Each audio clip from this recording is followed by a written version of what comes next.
everyone, welcome back to our channel Legal Provisions. I am Ayna and this is the second part on profit and gains from business and profession. If you are new to this channel, don't forget to subscribe my channel, like the video and press the bell icon for the notification of new videos.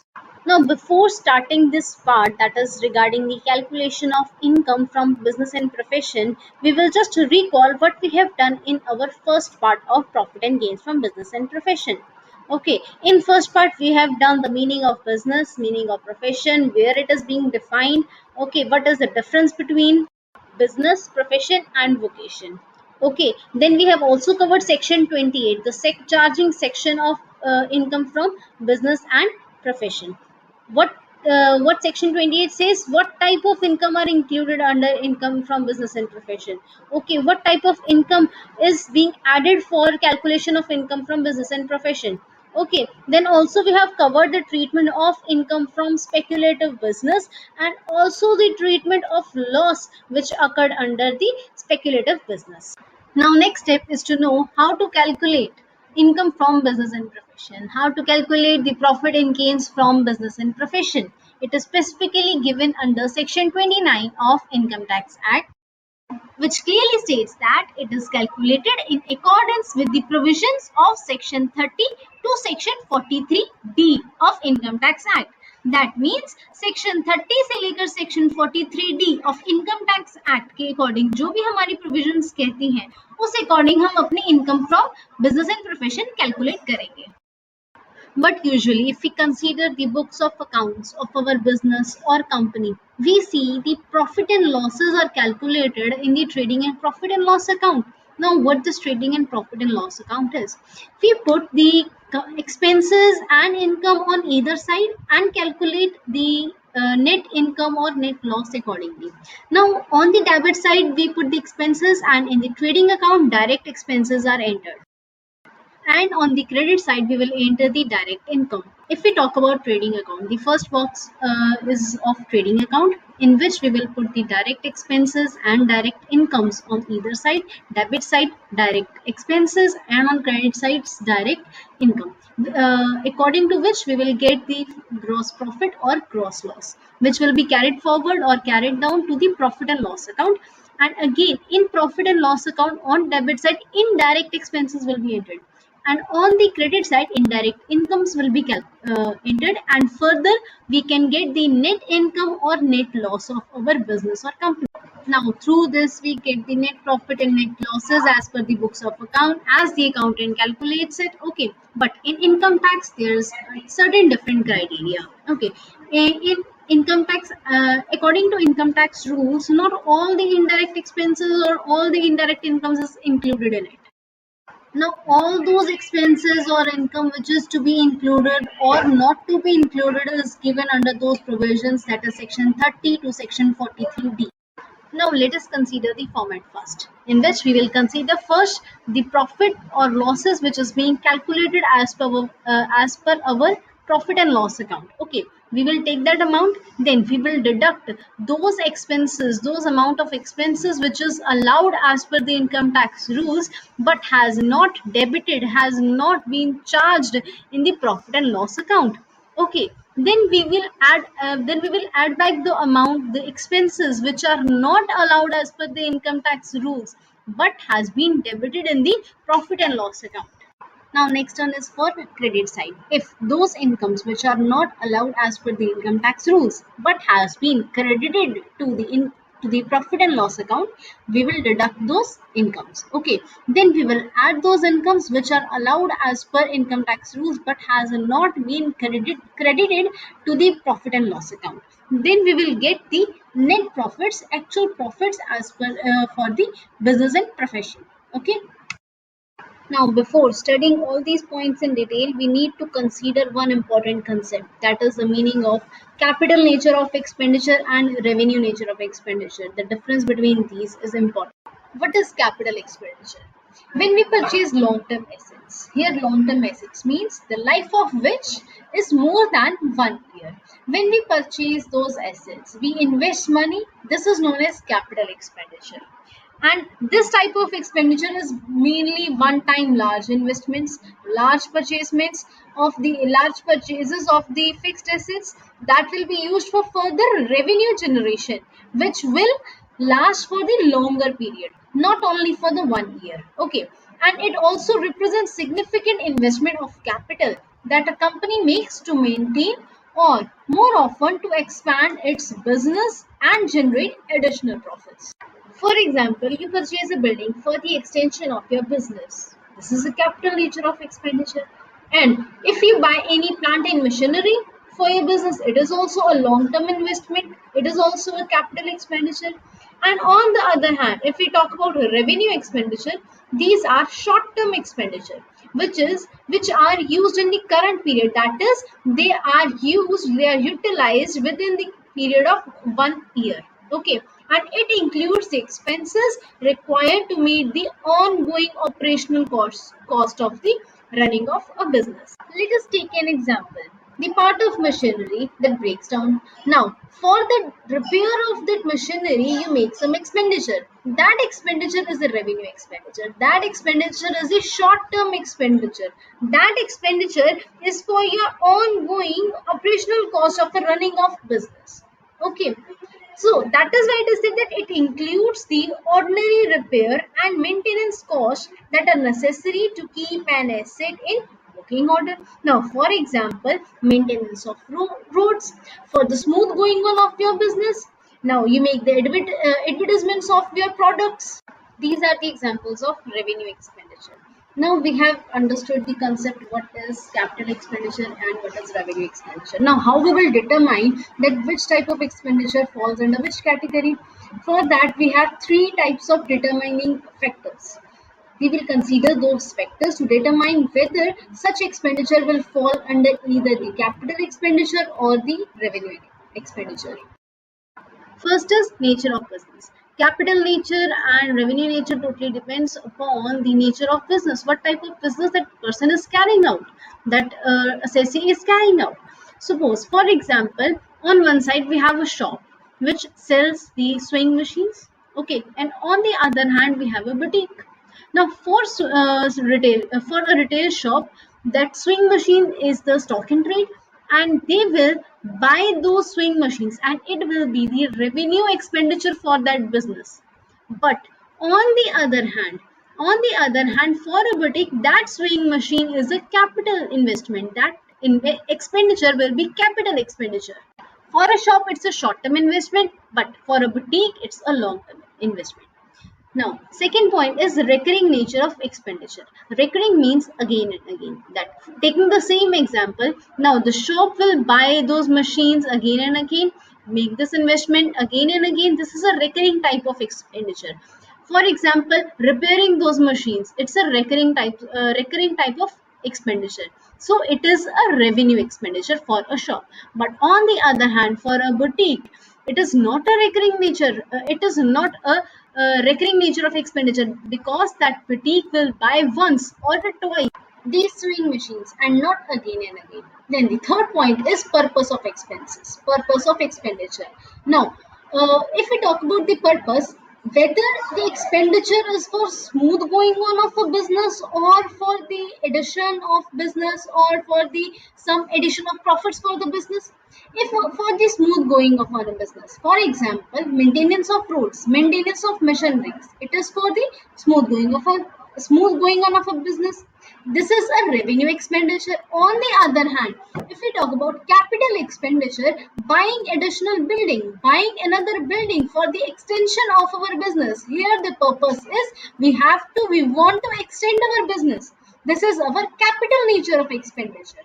Okay, in front of you, if there is any expenditure and you are confused under which category it will fall, then determine these factors. Through these factors it will be very easy for you to determine whether it will fall under capital nature or revenue nature. Okay, as we have studied section 29, which says that profits are to be calculated as per the provisions of section 30 to section 43D, right?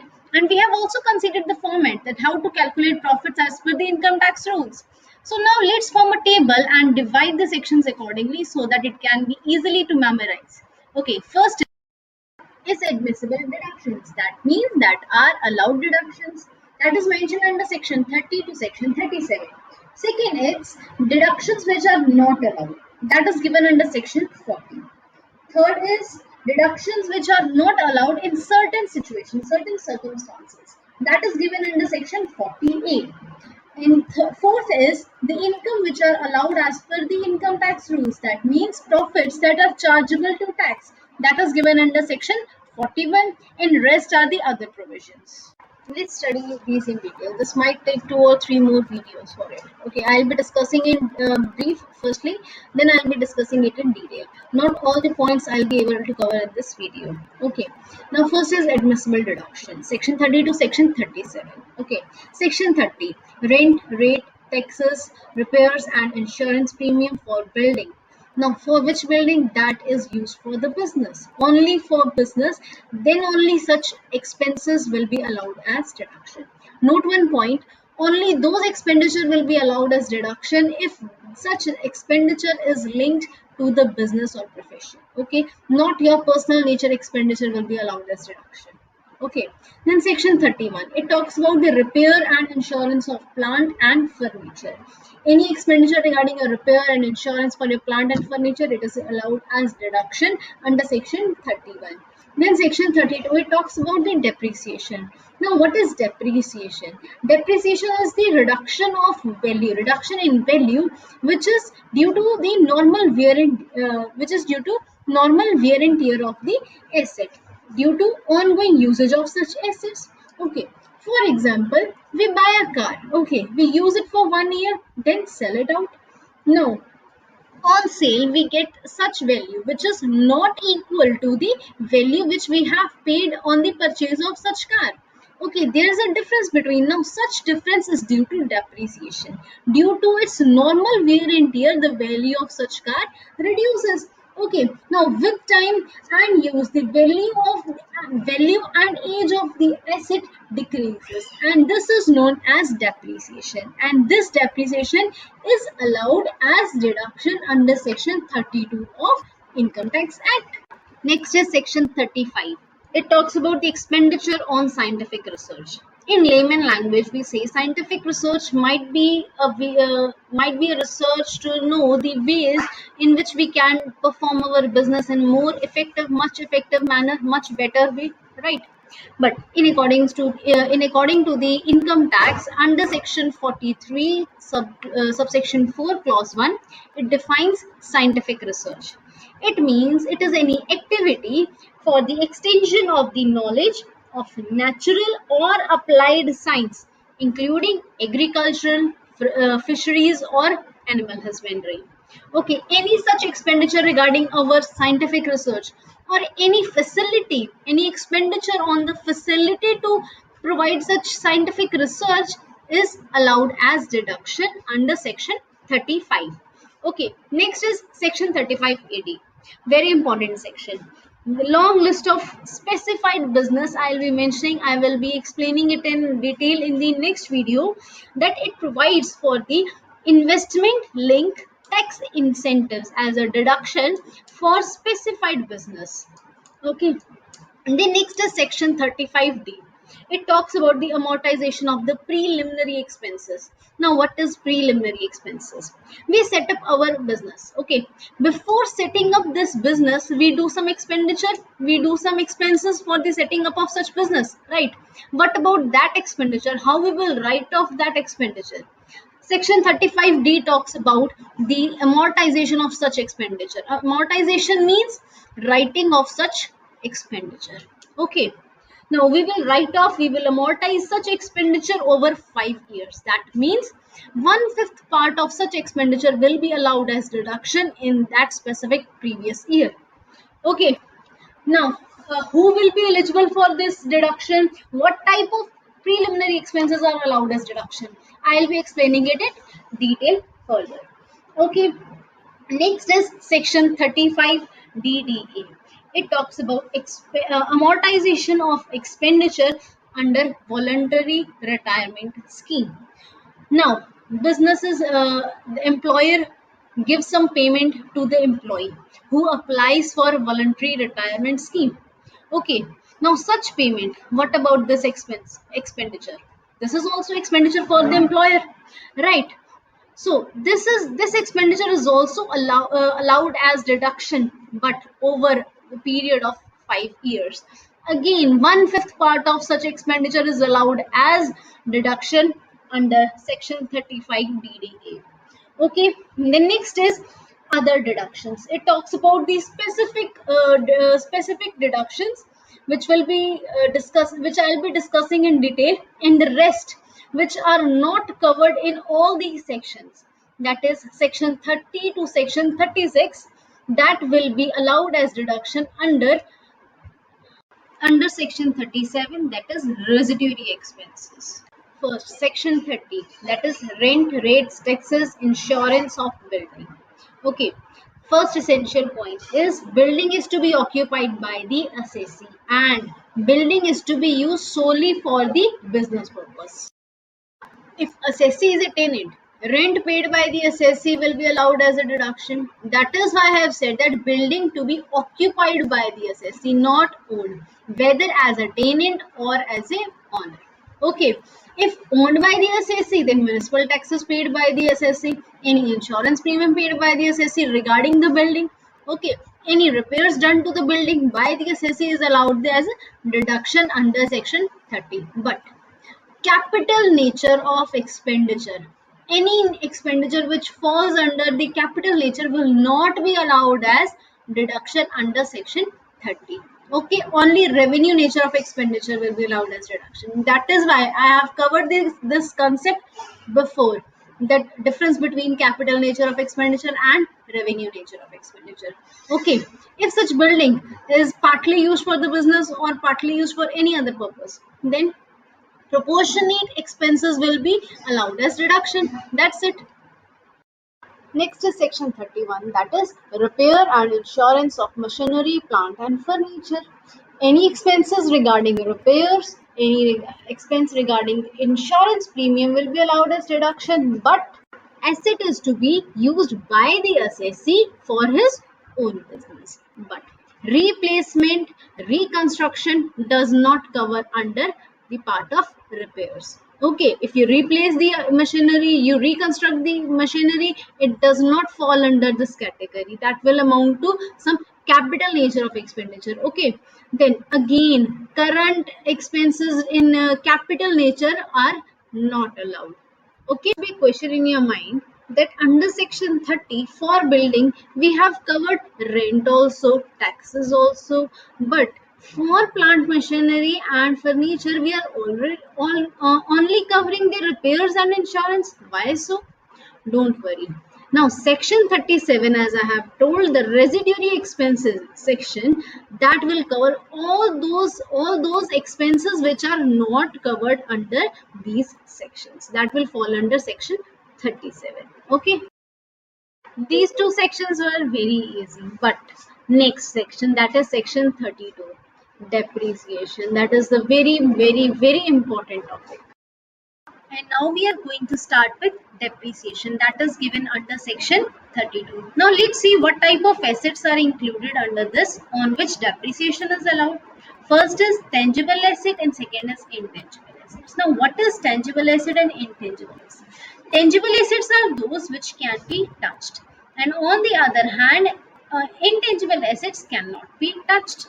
Okay, and tangible assets includes building, plant, machinery, furniture, but not the land. Okay, land cannot be depreciated. Okay, on the other hand, in the intangible assets, patent, know-how, trademark, copyright, etc., but not the goodwill. Okay, let us take a view on important points regarding depreciation.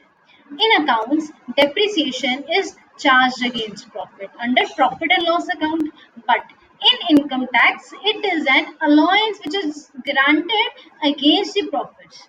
For example, in accounts, if depreciation is more than profit, it is shown as loss in profit and loss account, but in income tax, that greater amount of depreciation becomes the unabsorbed depreciation, which is carried forward to the subsequent years for the unlimited time period.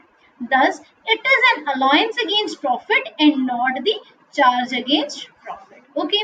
Next, for depreciation, asset must be owned by the assessee. But here, registered ownership is not necessary. It is not compulsory. Okay, because hire purchase can also be there. Okay, if it is on rent and the value addition is done by the assessee, the depreciation on that increased value will be allowed, but not on that which is on the rented part. Okay, for example, the assessee bought the ground floor of a building on rent. Okay, then he construct the first floor by his own funds. Now, what about depreciation?